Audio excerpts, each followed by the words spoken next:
Bonjour et bienvenue dans Café avec l'architecture. Nous discutons d'un sujet d'actualité autour d'un café.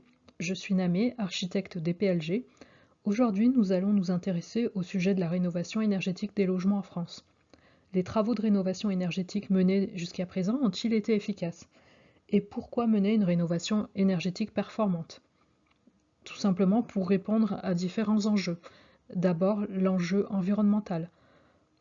Nous avons observé différents changements climatiques ces dernières décennies, une raréfaction des ressources naturelles, une disparition tout simplement de l'être humain est possible. Il s'agit d'enjeux pour gagner en flexibilité, assurer la sécurité énergétique de la souveraineté de la France dans le monde. Il s'agit également de subvenir au manque de logements en France. Énormément de logements sont indécents et sortent du marché locatif.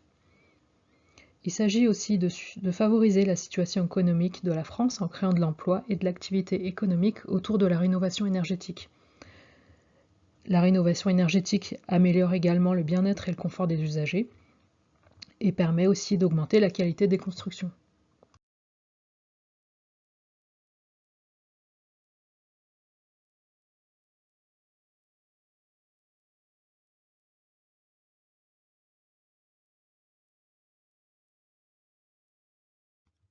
Quelques mots pour décrire le portrait robot de la passoire énergétique aujourd'hui.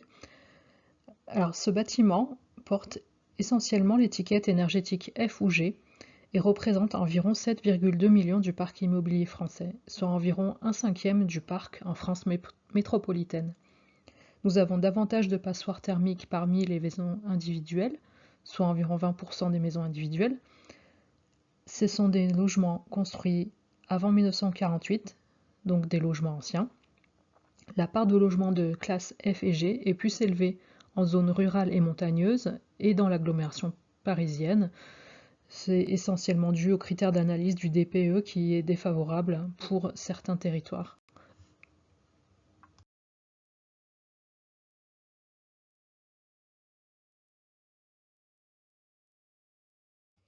Le constat aujourd'hui, après plusieurs décennies de rénovation énergétique et de politiques menées par les gouvernements, c'est que les objectifs de réduction d'émissions des gaz à effet de serre sont loin d'être atteints. Seulement 43% des propriétaires constatent une amélioration du confort global de leur logement après les travaux. Seulement 39% des propriétaires relèvent une baisse de leur facture d'énergie et 38% notent un meilleur confort thermique. On observe une banalisation et une destruction du bâti ancien, dû à des prescriptions de rénovation énergétique qui sont inappropriées. On constate également que le DPE n'est pas un outil fiable et incontestable. Par exemple, sur 3 diagnostics effectués sur le même bien immobilier, on peut avoir 3 classements différents.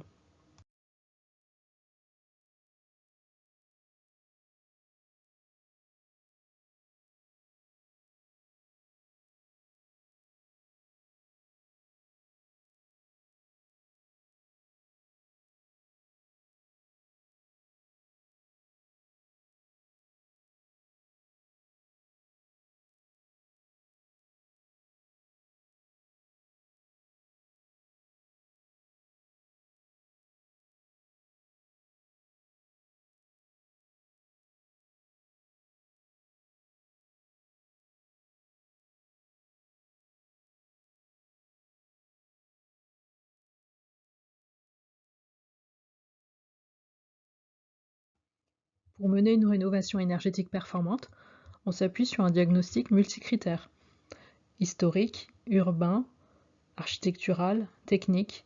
On s'appuie sur l'environnement naturel et bâti, on étudie le système constructif, on repère les désordres, on fait un état des lieux des faiblesses et des points forts du bâti. On s'appuie sur des données concrètes pour évaluer les performances du bâti. En effet, on étudie les consommations en énergie, les impacts en termes d'émissions de gaz à effet de serre. On recueille et on prend en compte les besoins des usagers, puisque c'est eux qui vont habiter le bâtiment au final. On repère et on évalue les enjeux énergétiques.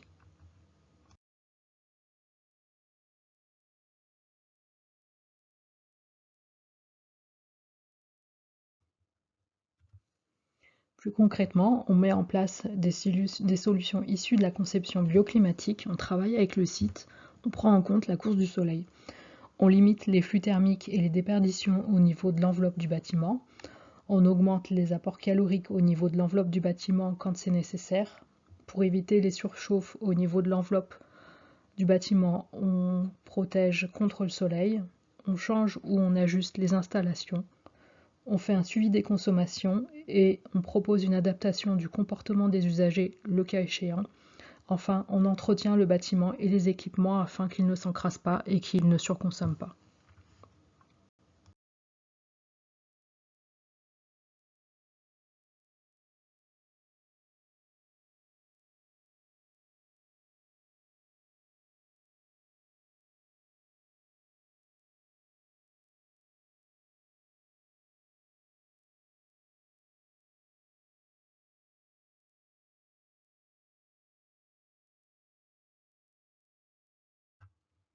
D'une manière plus générale, on essaye de structurer la rénovation énergétique. On tend vers une approche holistique. On met en place une rénovation énergétique pensée de manière globale et précise. On agit par ordre de priorité, d'abord sur l'enveloppe, puis sur les équipements et enfin sur les habitudes d'usage et l'entretien. On peut actionner les 7 leviers précités sur la diapositive précédente afin de mettre en place les opportunités suivant le type de bâtiment et les compétences que vous avez. On tend vers un mix de plusieurs solutions et types d'énergie, équilibrés et résilients et adaptés au bâtiment pour garantir leur flexibilité et leur sûreté. Et enfin, on peut se faire accompagner par un architecte qui a une vision d'ensemble du projet, qui vous conseillera sur les mises en œuvre techniques et architecturales et qui fera un suivi financier de l'opération et vous aidera à choisir les entreprises. Et maintenant, à vous de jouer. Merci pour votre écoute ou votre lecture. Posez vos questions en commentaire, aimez, partagez la présentation et à bientôt.